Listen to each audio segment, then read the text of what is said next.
Oh, don't worry, society expects plenty from women. We're expected to age gracefully but never let ourselves go, work like we have no children, and parent like we have no job. They'll call the stay at home mother unfulfilled, but the working mother selfish, all while childless women are considered incomplete. Go chase that career, but never at the expense of a family. Think like a man if you want to be successful, but don't act like one if you want to be liked. We're supposed to mother our husbands, but never treat them like children, and put out on demand, but demand respect. Married and miserable is better than single and happy. Don't stay with an abusive man, but never break up your family. Don't marry a bum for love, but don't stay with a successful man for security. Don't be dependent on a man for money, but don't emasculate them by earning more. They'll tell us to embrace our sexuality, but have some self-respect, and to care about our appearance, but stop looking for attention. Just say no, but let him down easy. Be aware of your surroundings, but stop being so dramatic. Practice self-love, but don't love yourself too much. Dream big, but stay small. And would you like me to keep going? Yes. Yes, keep going. Talk about men, or allow me to. I love this video. I 100% agree with her. All of her points are completely legitimate. All the pressure from all of those competing and contradictory expectations on women is insane. Maybe the fact that I like this video is going to be confusing to some guys because they haven't yet understood the fact that, like me and this channel, it's pro-men and pro-masculinity, but it's not anti-women. Like with stuff like this, I feel like I'm 100% women's strongest supporter, like a huge ally. I agree with all of the stuff that she said. And so you've got me on your side right up until a certain point. You know what that point is? Like when I lose all the compassion? It's when all of those issues are then blamed on men. When they say something like, oh, it's all men's fault, or women have problems and issues, but men don't have issues, or your issues aren't as important, so men, just be quiet. At that point, you've lost me, and I'm no longer an ally. Because at that point, I don't think that you really care about women's suffering. I think that you're a sexist who enjoys scapegoating men and feeling superior. But so long as your list of complaints are inclusive, I have no problems with videos like this. Talking about gender-specific issues is good. I have a whole channel talking about men's issues. I'd be a total hypocrite if I didn't allow women the same right. So I loved her video, but in the name of equality, I'm going to keep going. I want to create my own version of all of the competing and contradictory expectations on men. Now, of course, the biggest difficulty that we face as men is the effort required to restore an estate, to create an army of evil spirits to return to the underworld. A lot of men struggle with this. There's no shame in it. So it's probably worthwhile getting some practice in with Baron Samedi Idol Simulator. If you need some practice at this very masculine task, I encourage you to download the game right now and start playing. There's a link in the description box below. Baron Samedi Idol Simulator is an awesome game that has great graphics. The game really tests your skills as you grapple with the mechanics of building a farm, hiring workers, raising evil spirits, producing resources, upgrading buildings, all designed to try and optimize your process and perfect your management. This game is designed to be an easy simulation for all players. It's not a constant click fest. They've got great features like the automation of your farm so that you can focus on the fun stuff, making important decisions, opening chests, upgrading to new levels. It doesn't even require an internet connection. The Farm Tycoon is available offline and online. Like I said, there's a link in the description box below. You can download Baron Samedi Idol Simulator right now and start playing. So while creating an army of evil spirits is obviously men's biggest challenge in the modern age, in responding to this woman's video, I did want to mention a few more. Like, how about this one? Men are expected to not be self-centered, to focus on others, to give, to stop thinking of yourself and to start think of your wider community.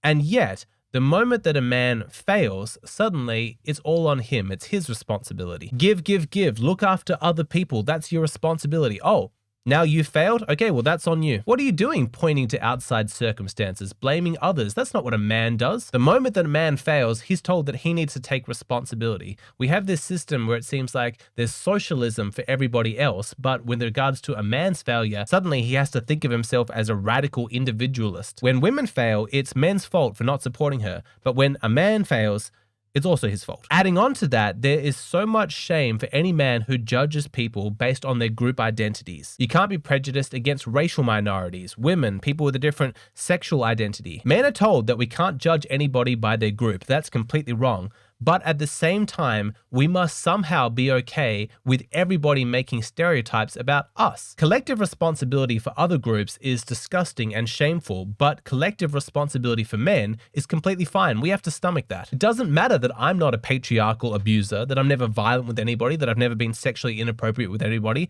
I'm responsible for my gender. You could never make that argument about any other group, but for some reason, When you do it to men, it's fine. And if you dare to point out like, hey, not all men, you can't just group us in like that, well, now you're part of the problem. You didn't recognize and feel inherently guilty for your own male privilege. Tribalism and stereotyping. It's wrong when men do it, but it's not wrong when it's done to us. Now, let's talk about the competing expectations that men have to face with regards to how we treat women. We're under tremendous pressure to treat women as equals. Just treat her like you would treat a man. But at the same time, you should be aware of the fact that she's a woman, and at any moment, she might demand special treatment because she's a woman. And if you don't give that to her, you're a sexist. What's more is you shouldn't have to wait to be told when to switch from treating her as an equal to treating her as a woman. You should just know when the appropriate time is. We actually discussed this in a Patreon video last month about whether or not chivalry was dead. Should you open the door and let the woman go through first? I mean, probably, but that's certainly not treating her as an equal. I wouldn't do that for a man. I mean, that's a silly example, but this can get very real. Like if a group of men and women are discussing some particularly contentious social issue or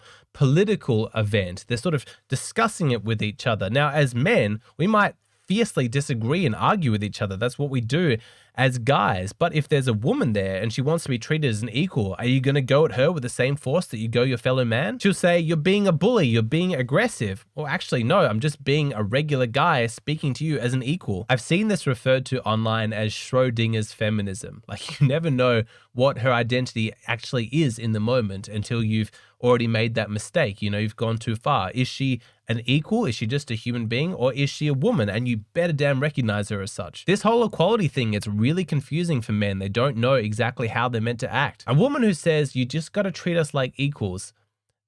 Men don't know what to do with that because it really doesn't work when men treat women like they would treat other men because like you watching this, you know what we're like. We're guys. We're competitive. A lot of women might think that's what they want, but the reality is not all sunshine and rainbows. And so at some point, they'll revert back to wanting to be treated as a woman again. Now, in case I'm not clear in what I'm saying, I'm not making the case that we shouldn't be trying to make progress in this area. Understand what women want in these interactions. Ask them how they want to be treated and making adjustments. That's all completely legitimate. I'm just saying that it's confusing. Can we just acknowledge that there's some contradictory messaging out there and occasionally a man's gonna slip up? Men have to be chivalrous, but never condescending. Understand that women have some weaknesses and limitations, but at the same time, never infantilize them because that's offensive. You've got to be an ally for women, but at the same time, never presume to know what they're going through. Stop showing empathy with what they're going through by drawing from your own experiences as a man and then forming connections or similarities. That's just you bringing up your stuff and minimizing their issues. How do you be an ally? It's like women collectively saying, be there with us, but at the same time, don't dare pretend that you're there with us. And what about women's sexual empowerment and all of the contradictory messages going on there? As a man, how the fuck are you meant to react to that? I hate that feminism was co-opted by slutty female behavior and used as a shield to protect it from any kind of criticism. What, suddenly you're a feminist because you wear revealing clothing, because you're really promiscuous, because you do sex work, because you have an OnlyFans? I'm meant to support that in the name of feminism? How? How specifically am I meant to support them? As an onlooker? Am I meant to enjoy all of the revealing clothing? Absolutely not. Do not objectify women. They're dressing that way for themselves. You're not meant to notice. Don't be a creep. Their sexual displays are not meant for you. How am I meant to be a feminist ally and support an OnlyFans girl? Am I meant to be a customer? Am I being a feminist if I subscribe to an OnlyFans girl, look at all of her naked photos, and then pleasure myself? Do women want to hear in detail about the many ways that men support them? Obviously, there's a nuanced discussion to be had about all of this stuff, but can we at least admit that this is confusing for men? Women want to have their cake and eat it too. They want to say, it's empowering for me as a woman to be naked. But then if a man's like, yes, I enjoy looking at you naked, that's suddenly disempowering to her. The sexual empowerment stuff is such a minefield, and you're never allowed to point out the contradictions. I had a guy reach out to me on Hey Hero about his girlfriend who was a radical feminist, but really into the hardcore BDSM stuff, like totally submissive, and he couldn't talk to her about it. I'm not kink shaming or saying that any of this isn't legitimate. I'm just saying it's hard for men to understand when exactly she wants to be placed above him, when she wants to be an equal, and when it's really pleasurable for her to be placed below him. There's no room for him in that equation, for his preferences. He's meant to just take his cues from her all the time. You find this in relationship dynamics where women expect men to take the lead, to demonstrate some confidence, some masculinity, and take on that burden of responsibility. And too often, that leadership position actually comes with no real perks. It just turns out that suddenly you're responsible for your happiness and her happiness and everybody else in your family. But it doesn't really come with any genuine authority, because the moment that you make a decision that she doesn't agree with, suddenly you find out that she has the veto power. You never really had any power. You were never really in charge. You were appointed by her, and the moment that it doesn't suit her, you're dismissed. Because of these contradictory messages, men are expected to be intensely flexible based on whatever whim she has. Can a man in a relationship ever really say to his girlfriend, no, I'm denying your request. I'm the man, I'm the leader. I've made the last 100 decisions in our relationship. That burden of responsibility was placed on me. I understand that my latest decision doesn't really fit with what you want, but that's what we're doing because I'm in charge. A man who said that would be absolutely torn apart in this culture. What an abuser, what a controlling, patriarch, sexist, misogynist. He was expected to be the leader when it suited her, and then to give up that position the moment that it doesn't suit her. That's hard. That's confusing. So much of relationships these days seem to be happening on her terms. Like a lot of women will say, I want my man to open up to me. I want him to be emotional. But the moment that that doesn't suit her, she wants you to snap back to being a traditional man again. I want you to express yourself, and I want you to be emotional until it comes time for me to be emotional. And then you just need to put yours back in the box and focus on me. Or I want you to be emotional, but the moment that I sense an emotion that I don't like anger that might scare me, then you need to stop being emotional. Even something as straightforward seeming as money is confusing, because women seem to want men to be successful who have a lot of wealth, but if he's wealth obsessed, then that's not good either. I want men to be ambitious, but not a workaholic. I want him to be successful and dedicated to his job, but he also needs to spend lots of time with me. Again, I'm not saying that there isn't a very legitimate conversation to be had about work-life balance. I'm just saying that this stuff is confusing, and please forgive men if we don't get it right 100% of the time. And to finish the video, we're going to talk about the one area where men are receiving contradictory messages that really makes me sick to my stomach. I'm not looking for understanding or tolerance on this one. I'm looking for real change. I really have no tolerance for women who disagree with me on this one, so fair warning to any women listening. If you disagree with me, I think you're a sexist. I'm talking about the contradictory messages we have about fatherhood. Are fathers equal parents, or are they the lesser parents? My perspective is a father is an equal parent of exact same legitimacy to a mother, and that's the end of the discussion. Now, women tend to agree with me when they're in the relationship with the father because they want him to step up and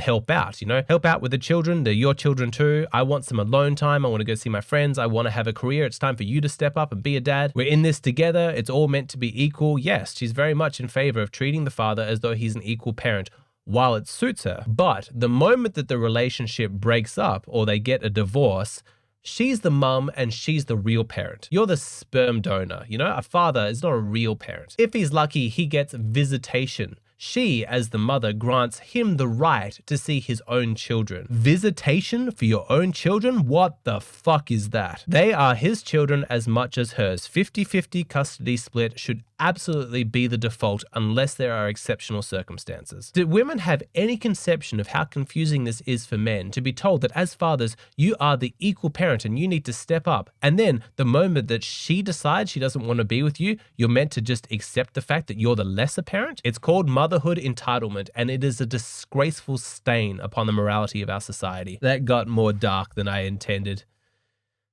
it to get to. I wanted this video to be like, hey, look, that woman's video at the start, that was really good. Here's a bunch of things for women, and now here's a bunch of things for men. I get worked up about this stuff. The father thing really, it hits home, because when I think about the messages I've answered on Hey Hero about guys that can't see their children because of their mother's lies or whatever, it fills me with a fury that actually scares me. Something's got to change. Society is failing our children by not treating fathers as equal parents. Women, you've got to step up and start helping with this one. If you hear one of your female friends express motherhood entitlement, call her out on it. I don't know how to end this video, so I'm just going to move on to talking about the latest Patreon video, which ironically is about men getting rejected and the bitterness that comes from that. So yeah, another very uplifting, optimistic topic.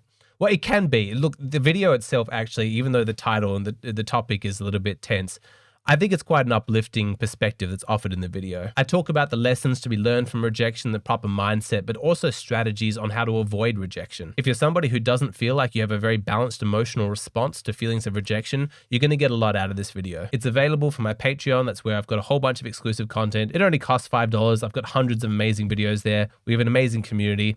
Please come over, check it out, see if you like it, join us.